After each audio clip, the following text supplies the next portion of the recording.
এই প্রমিনেন্ট জায়গাগুলোতে আসলে চান্স না হয় তখন কিন্তু আমরা থেমে থাকবো না। আপনার লক্ষ্য স্বপ্ন পূরণ করার জন্য আরো বিভিন্ন মাধ্যম আছে। আসসালামু আলাইকুম প্রিয় ভর্তি যোদ্ধারা, কেমন আছো তোমরা সবাই? আশা করি বেশ ভালোই আছো। তোমাদের আসলে অনেকে কমেন্ট সেকশনে জিজ্ঞেস করো, ভাইয়া আসলে আমার এগ্রিকালচার ইউনিভার্সিটিতে ওয়েটিং পজিশন খুব খারাপ, আমার হাতে হয়তো সুযোগ নাই যে কৃষিগুচ্ছে যে 9টা বিশ্ববিদ্যালয় সেখানে করার, কিন্তু আমার হাতে জিএসটিতে একটা ভালো অপশন আছে, কিন্তু আমি আমার ক্যারিয়ার ভবিষ্যতে এগ্রিকালচারের উপর ভিত্তি করে তৈরি করতে চাই। তাহলে সেক্ষেত্রে আর দেশের কোন কোন বিশ্ববিদ্যালয় আমাকে এই সুযোগটা দিবে? যে করে অনেক গার্জিয়ান আপনাদের অনেক এভাবে প্রশ্ন থাকে যে আমার ছেলে বা মেয়ে তো আমার এক জায়গায় খারাপ করছে, কিন্তু আমরা চাচ্ছি সে যেন আসলে এগ্রিকালচারের উপর ফোকাস করে তার ক্যারিয়ারটাকে সেভাবে গোছায়। তো সেক্ষেত্রে আমার হাতে আর কি কি অপশন আছে? তো এই জন্যই আসলে আজকের এই ভিডিওটা অনেক যাচাই বাছাই করে তৈরি করা হয়েছে। আশা করা যায় যে এই ভিডিওটা তো আপনারা যদি সম্পূর্ণ শুরু থেকে শেষ পর্যন্ত দেখেন আপনাদের অনেক ধারণা ক্লিয়ার হয়ে যাবে, এবং আপনারা আসলে জানবেন যে শুধুমাত্র একটা জায়গায় ফেল হওয়া মানে যে আপনার যে লক্ষ্য, আপনার যে স্বপ্ন থেমে থাকবে এরকমটা না। আপনার লক্ষ্য স্বপ্ন পূরণ করার জন্য আরও বিভিন্ন মাধ্যম আছে। তো সেই মাধ্যম সম্পর্কে আপনি জেনে রাখলে আপনার প্রিপারেশন নেওয়া সহজ হবে, আপনার ভবিষ্যৎ প্ল্যানিং করা অনেক বেশি সহজ হবে এবং সুন্দর হবে। এবং আপনাদের কমন একটা প্রশ্ন থাকে যে আমি যদি পাবলিক ইউনিভার্সিটি থেকে পড়ি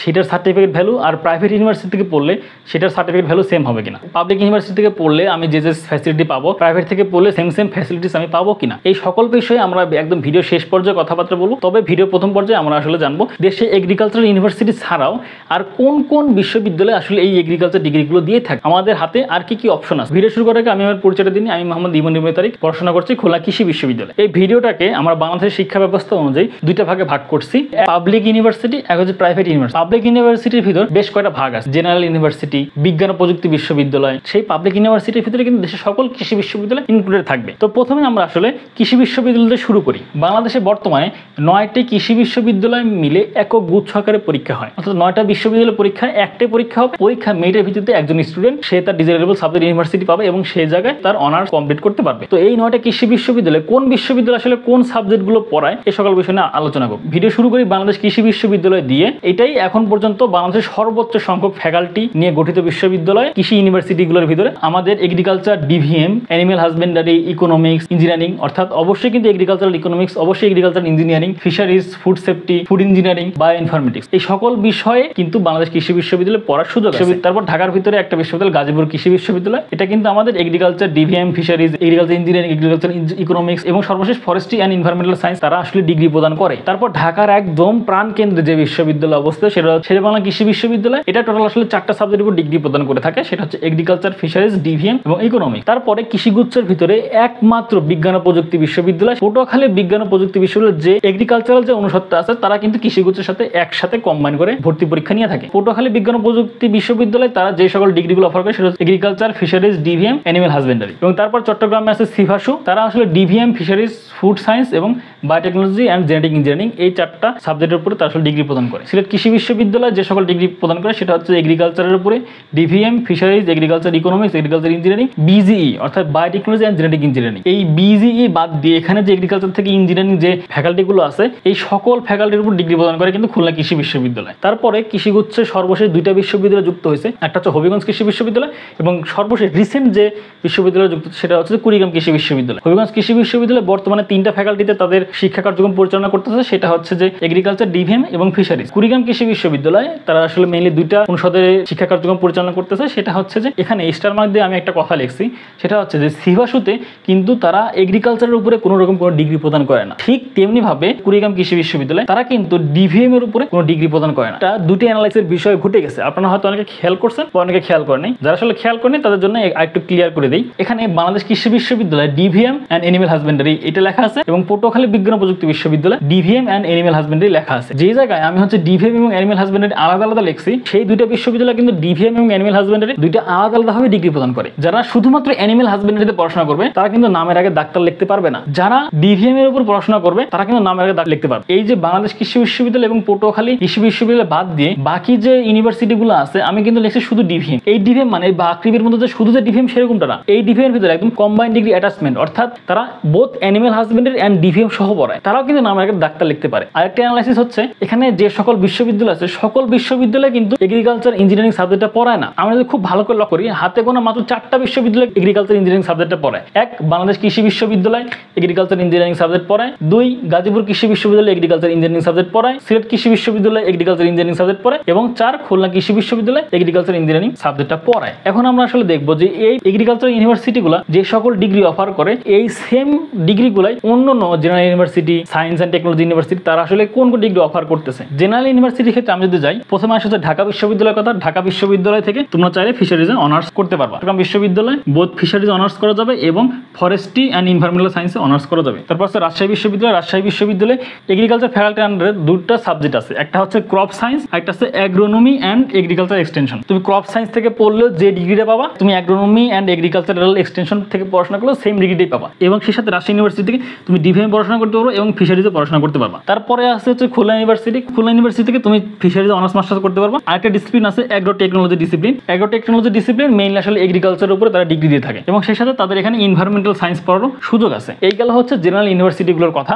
সায়েন্স অ্যান্ড টেকনোলজি ইউনিভার্সিটি, ইতিমধ্যে কিন্তু একটা সায়েন্স অ্যান্ড টেকনোলজি ইউনিভার্সিটির নাম আমি বলে ফেলছি, সেটা হচ্ছে পটুয়াখালী বিজ্ঞান ও প্রযুক্তি বিশ্ববিদ্যালয়। এটা কিন্তু কৃষিগুচ্ছের সাথে একত্রে এক্সাম নেয়। ইউনিভার্সিটিগুলো লেখা আছে, এরা কিন্তু অনেকগুলো জিএসটির সাথে ইনক্লুডেড, অনেকগুলো তারা হচ্ছে ইন্ডিভিজুয়াল ভাবে পরীক্ষা নেয়। প্রথমে আছে হাজীদানের বিজ্ঞান ও প্রযুক্তি বিশ্ববিদ্যালয় দিনাজপুর, যেটা 3টা ফ্যাকাল্টির উপরে ডিগ্রি প্রদান করে থাকে, এগ্রিকালচার, ডিভিএম, ফিশারিজ। তারপর Gopalganj science and technology university agriculture, DVM, fisheries এবং ফুড ইঞ্জিনিয়ারিং এর উপরে। তারপর আছে নোয়াখালী বিজ্ঞান ও প্রযুক্তি বিশ্ববিদ্যালয়, এখানে তোমার এগ্রিকালচারের উপর ডিগ্রি দেওয়া যায়, ফিশারিজ, ফুড সায়েন্স এবং বিজিই অর্থাৎ বায়োটেকনোলজি অ্যান্ড জেনেটিক ইঞ্জিনিয়ারিং। তারপর আছে Maulana Bhasani science and technology university, food engineering এর উপর ডিগ্রি প্রদান করে এবং সাথে এনভায়রনমেন্টাল সায়েন্স নিয়ে পড়াশোনা করার সুযোগ আছে। যারা আসলে এই ভিডিওটা দেখছে, তোমাদের অনেকে এই প্রশ্ন আসতে পারে, এই মাওলানা ভাসানীতে এগ্রিকালচার নেই, আপনি এটা কেন লিখলেন? আসলে দেখো যে আমাদের এই এগ্রিকালচার ইউনিভার্সিটিতেও কিন্তু ফুড সায়েন্স নিয়ে পড়ানো হয়, এখানে কিন্তু ফুড ইঞ্জিনিয়ারিং নিয়ে পড়ানো হয়। তাই আমরা চেষ্টা করছি এগ্রিকালচারাল ইউনিভার্সিটিতে যে সাবজেক্টগুলো পড়ানো হয়, এই সেম সাবজেক্টগুলো দেশের অন্য আর কোথাও কোথাও পড়ানো হয়, সেই সকল বিষয়ে একটা ডাটা তুলে নিয়ে আসার জন্য। তারপরে আছে যশোর বিজ্ঞান ও প্রযুক্তি বিশ্ববিদ্যালয়। যশোর বিজ্ঞান ও প্রযুক্তি বিশ্ববিদ্যালয় থেকে তুমি কিন্তু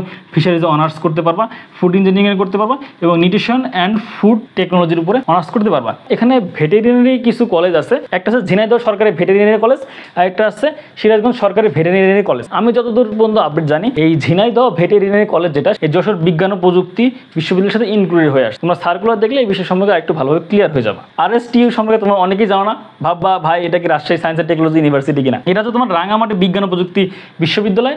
এখান থেকে তুমি চাইলে ফিশারিজে অনার্স করতে পারবা, ফরেস্ট্রি অ্যান্ড এনভায়রনমেন্টাল সায়েন্সে তুমি চাইলে অনার্স করতে পারবা। জামালপুর বিজ্ঞান ও প্রযুক্তির যে বিশ্ববিদ্যালয় আছে, সেখান থেকে তুমি শুধুমাত্র ফিশারিজে অনার্স করতে পারবা। এবং সেই সাথে অনেকেই এই নামটা জানে না, সেটা হচ্ছে বাংলাদেশ মেরিটাইম ইউনিভার্সিটি, চাইলে তুমি ফিশারিজের উপরে অনার্স করতে পারবা। এই পর্যন্ত যে কথাগুলো বললাম, এই সকল কিছু গেল তোমার যে পাবলিক ইউনিভার্সিটির ক্ষেত্রে। যে বিষয়ে আলোচনা করবো সেটা হচ্ছে যে এই সেম ডিগ্রিগুলো দেশের আর কোন কোন প্রাইভেট ইউনিভার্সিটি তারা আসলে অফার করতেছে। লিস্টের প্রথমে আছে এক্সিম ব্যাংক কৃষি বিশ্ববিদ্যালয়, সে চাঁপাইনবাবগঞ্জে। তারা মেইনলি 2টা ডিগ্রি বর্তমানে প্রদান করতেছে, একটা হচ্ছে এগ্রিকালচার আর একটা হচ্ছে এগ্রিকালচার ইকোনমিক্স। তাদের ওয়েবসাইটে যেটা লেখা আছে, তারা অতি দ্রুতই ফিশারিজ ফ্যাকাল্টিতে ভর্তি কার্যক্রম শুরু করবে। তারপরে আছে বরেন্দ্র বিশ্ববিদ্যালয়, এটা কিন্তু রাজশাহীতে। এই বরেন্দ্র বিশ্ববিদ্যালয় থেকে তুমি চাইলে ফুড ইঞ্জিনিয়ারিং এর উপর অনার্স করতে পারো। তারপর আছে ডিআইইউ, ড্যাফোডিল ইন্টারন্যাশনাল ইউনিভার্সিটি, তুমি চাইলে এগ্রিকালচারের উপর অনার্স করতে পারবা এবং সেই সাথে ফুড ইঞ্জিনিয়ারিং এর উপর অনার্স করতে পারবা। তারপর আছে আইইউবিএটি, আইইউবিএটি থেকে তুমি এগ্রিকালচারের উপরে অনার্স করতে পারবা। তারপর আছে বাংলাদেশ ইউনিভার্সিটি অফ প্রফেশনাল, এটা থেকে তুমি এনভায়রনমেন্টাল সায়েন্সের উপর পড়াশোনা করতে পারবা। আরেকটা প্রাইভেট ইউনিভার্সিটি আছে, নাম হচ্ছে স্ট্যামফোর্ড ইউনিভার্সিটি অফ বাংলাদেশ, চাইলে এনভায়রনমেন্টাল সায়েন্সের উপরে পড়াশোনা করতে পারবা। এটার নাম তোমরা হয়তো অনেকে শুনছো, অনেকে শোনো নাই, সেটা হচ্ছে গণ বিশ্ববিদ্যালয়। এটা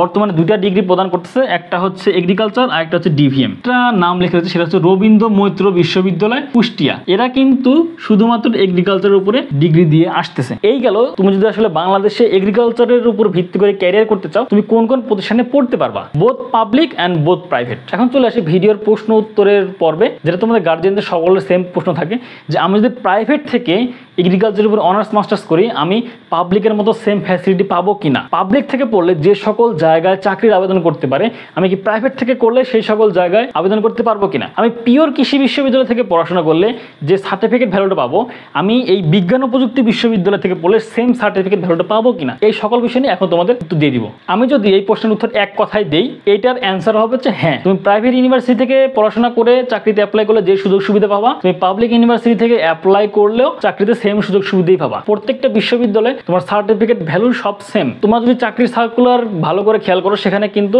সরাসরি ডিগ্রির নাম উল্লেখ করে দেওয়া থাকে, সরাসরি সাবজেক্টের নাম উল্লেখ করে দেওয়া থাকে। অমুক সাবজেক্টে 4 বছরের অনার্স লাগবে, তোমাকে কিন্তু কখনো লেখা থাকে না যে যে বাংলাদেশ কৃষি বিশ্ববিদ্যালয় থেকেই যারা পড়েছেন তারা আবেদন করতে পারবে। জাস্ট লেখা থাকে ডিগ্রির নাম এবং সাবজেক্টের নাম। তাই ভবিষ্যৎ ক্যারিয়ার নিয়ে যে প্রশ্নটা আসে, দুটাতেই সেম ভ্যালু পাবো কিনা? হ্যাঁ, both public and private certificate value দুইটারই সেম। এখন আরো কিছু গুরুত্বপূর্ণ কথা তোমাদের আসলে জেনে নেওয়া উচিত। এখানে আমি বলতেছি যে হ্যাঁ, সার্টিফিকেট ভ্যালু সব সেম, দিন শেষে তোমার সাবজেক্টে ম্যাটার করে, সাবজেক্টের উপর অনার্স মাস্টার্স করলে তুমি ভবিষ্যতে ক্যারিয়ার সম্ভাবনা করতে পারবা। এখানে একটা বিষয়ে মাথায় রাখা জরুরি, ক্যাম্পাসও কিন্তু আমাদের অনেক কিছু শিখাবে। সবার প্রতি রেকমেন্ডেশন এটাই থাকবে, বোথ ক্যাম্পাস প্লাস ইউনিভার্সিটিটাকে প্রায়োরিটি দাও। একটা প্রমিনেন্ট ইউনিভার্সিটি আমাকে যে এনভায়রনমেন্টটা দিবে, আমাকে চাকরির প্রিপারেশন নেওয়ার জন্য যে মেন্টরশিপটা দিবে, বিভিন্ন রকমের যে অভিজ্ঞতাটা আমাকে দিবে, এটা কিন্তু আমাদের পরবর্তী জীবনে অনেক বেশি কাজে লাগবে। বাংলাদেশের সিট সংখ্যা তো লিমিটেড, সবাই তো হচ্ছে বাকৃবির এগ্রিকালচারে পড়তে পারবে না। তাই বলে তুমি যদি বাকৃবির এগ্রিকালচারে পড়তে না পারো, তুমি যদি এই সকল জায়গায় পড়তে না পারো, তখন কি তোমার কাছে এরকম মনে হয় তাহলে কি আমার স্বপ্ন শেষ, আমি আর অন্য দিকে যাইতে পারবো না? তখন তোমার আসলে সাবজেক্টটাকে প্রায়োরিটি দেওয়া উচিত। এই সেম এগ্রিকালচার সাবজেক্টটা তোমাকে ঠিক যেরকম বাংলাদেশ কৃষি বিশ্ববিদ্যালয় পড়াচ্ছে, এই সেম এগ্রিকালচার সাবজেক্টটা তোমাকে কিন্তু নোয়াখালী বিজ্ঞান ও প্রযুক্তি পড়াচ্ছে। এই সেম এগ্রিকালচার সাবজেক্টটা ড্যাফোডিল ইন্টারন্যাশনাল ইউনিভার্সিটি পড়াচ্ছে, তোমাকে কিন্তু অন্যান্য বিশ্ববিদ্যালয়ে পড়তে। তাই নিজের স্বপ্নটাকে পূরণ করার জন্য, নিজের ক্যারিয়ারটাকে আরো বাস্তবমুখী করার জন্য আমাদের যদি এই প্রমিনেন্ট জায়গাগুলোতে আসলে চান্স না হয়, তখন কিন্তু আমরা থেমে থাকবো না। তখন আমাদের হাতে যদি অন্যান্য আরও অপশন থাকে, সেগুলোতে অবশ্যই আমাদের চেষ্টা করা উচিত, নিজের স্বপ্নটাকে বাঁচিয়ে রাখা উচিত। আমরা অবশ্যই ভালো করে পড়াশোনা করব, ভালোভাবে চেষ্টা করব। আমাদের মেইন টার্গেট থাকবে যে আমরা যেন টপ ইউনিভার্সিটির টপ সাবজেক্টটা পড়তে পারি। সেটা যদি মিস হয়ে যায়, তাহলে আমরা টপ সেকেন্ড কোনটা সেটাতে আমরা চেষ্টা করব। এরকম করে আমরা আসলে সকল জায়গায় চেষ্টা করব। এখন সর্বশেষ ভাই, আসলে আমার এগ্রিকালচার ওয়েটিং লিস্ট অনেক বেশি দূরে, জিএসটিতে তুলনামূলক একটা ভালো স্কোর আছে, আমার আসলে কি করা উচিত?